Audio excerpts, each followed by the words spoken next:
Hi guys, one simple question. What is the point of Therese Coffey? Why was she put in charge of anything? I wouldn't give her the job of picking up dog poop outside my house. She isn't just useless, but arrogant in her uselessness. So from being the Secretary of State for the Department of Work and Pensions to the Health Department, she's now at DEFRA, the Department for the Environment, Food and Rural Affairs. She was invited to speak at the Parliamentary Committee on a number of related topics.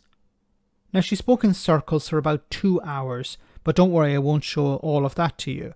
But I want to show you 2 clips where she was challenged by Caroline Lucas, the Green MP, and see Coffey in all her glory. Going to air pollution, we've already touched on it briefly, and I wanted to come back to the issue of PM 2.5 in particular. You will know that your target of 10 micrograms per cubic metre isn't due to be met until 2040, well over the WHO target. It's over the EU target of 2030, of the London Mayor's target of 2030. We just heard from the OEP just half an hour ago that they had also advised you to go for a 2030 target, not a 2040 target. So I know that you said in the Chamber last week that you would have loved to have done this, but you said that your evidence is suggesting it's not possible. Will you put that evidence in the public domain? Well, I think that is going through a process at the moment. I'm keen to do that. What sort of process is it going through? Within government. It's quite a lot. If you've already used this evidence to reach your conclusion, then why does it need to go through a further process in government? I'm afraid it just does. Can you explain it to me? Where does it go? Who looks at it?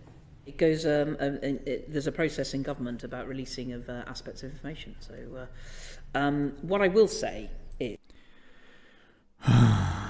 Okay, once again, what's the point of this woman? So the EU have set a target of 2030. The London Mayor has set a target of 2030. The World Health Organization has set a target of 2030, but Therese Coffey has set a target of 2040 instead, because she has specific data.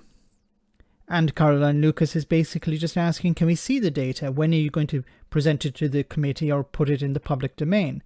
And she says, it's in a process. So there are 2 possibilities here.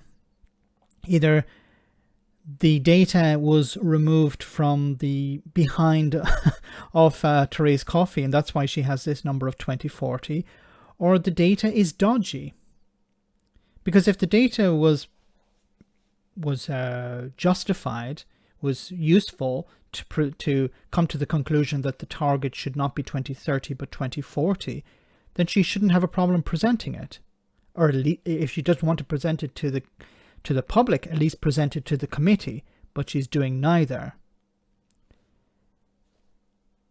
I think it's more likely that the data doesn't exist because she could just present it, or otherwise it's data that's been made up for the department in order to justify a 2040 target. Who's creating this data? What's contained within this data? Because if she presents the data, it can be scrutinized and people can come to their own conclusion as to why she chose 2040. But she doesn't want to do that. Anyway, let's see another clip.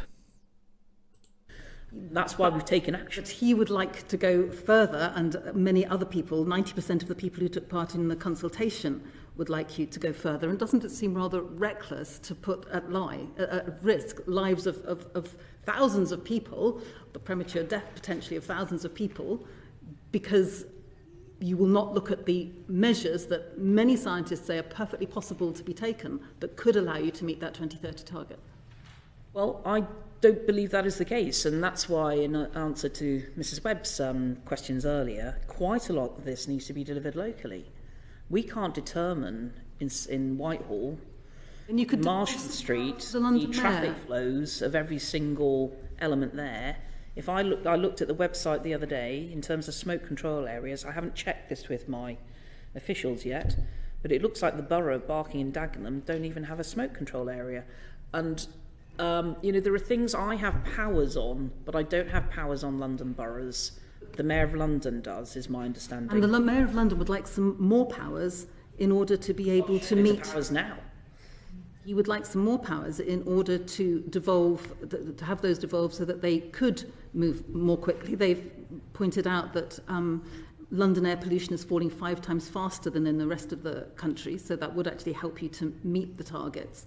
You can do anything statistics. If it's so horrific and you've managed to improve it, as opposed to places that have pretty good air quality already, your marginal change is going to be big. When do you think you will have the process finished in government where we will be able to see this modelling?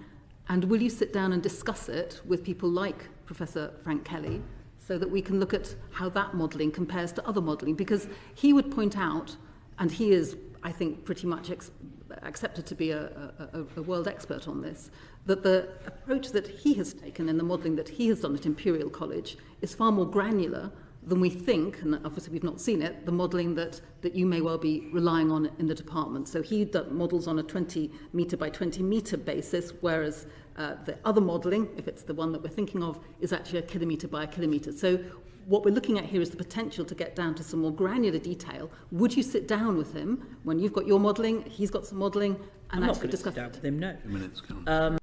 I'm not going to sit down with him, no. She's not going to sit down with him. Why? Because he would expose her lies. He would expose her data as faulty. Or he'd ask her, can I see the data that you're using? And she'd say, I don't actually have any. I pulled a number out of my behind. Or officials sit down with him? I don't know, actually, because we'll have to see whether that's the best use of officials' time. If this professor has specific things where he can target at a 20 metre by 20 metre, brilliant. Get in with the Mayor of London.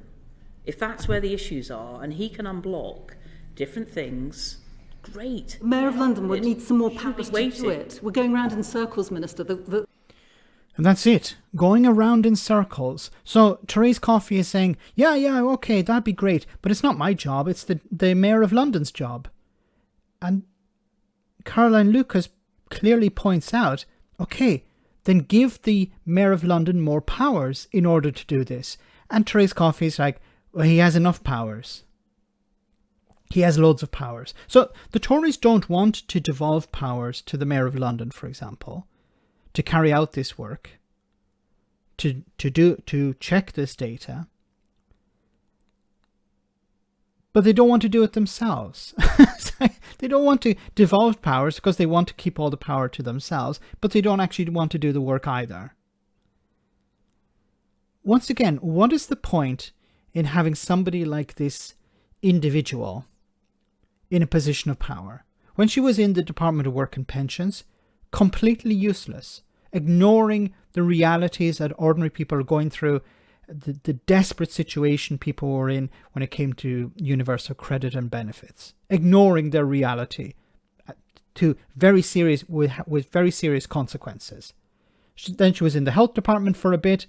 That didn't last very long because Liz Truss didn't last very long. And now she's at DEFRA, where she's in charge of whether raw sewage gets pumped into the seas, where she's in charge of setting targets for reducing pollution. And she's saying that she has data. She won't present the data, but her data points to not 2030, but 2040 as a target. 10 years later than the EU target, the World Health Organization target, and the London Mayor's target. Can somebody please tell me what the heck she's doing in government? Let me know in the comment section, guys, what you think. As always, your comments are greatly appreciated. Thanks a lot.